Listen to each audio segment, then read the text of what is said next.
in questo video andrò a leggere un nuovo articolo ciapato sempre dal blog Venetica.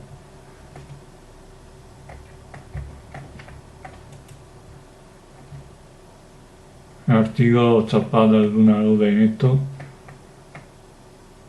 del 2021, la cui riproduzione è stata autorizzata dall'Accademia della Buona Creanza.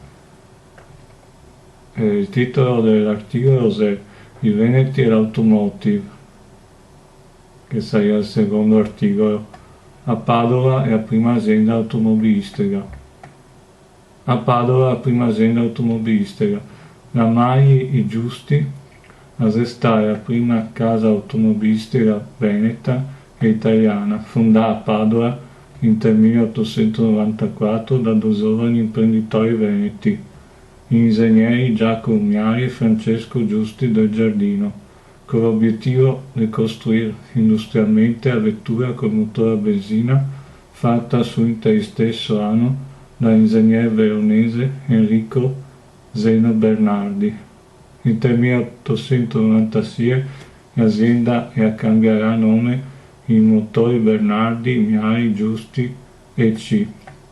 Il triciclo Miari e Giusti nel 1898 vincerà il Premio Internazionale di Velocità a Torino e nel 1899 farà il record di 60.000 km percorsi senza guasti al motore. Pur producendo ottime macchine, per questione di marcare l'azienda e la Serie A, nel 1901 dopo di aver fatto su un centinaio di macchine a 3 e 4 rode. Come che l'ho fatto l'altra volta, anche stavolta vi metterò il link dell'articolo sulla descrizione, in modo che potete vedere con i vostri occhi come che sia questo articolo.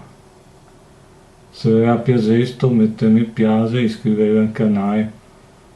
Al prossimo articolo.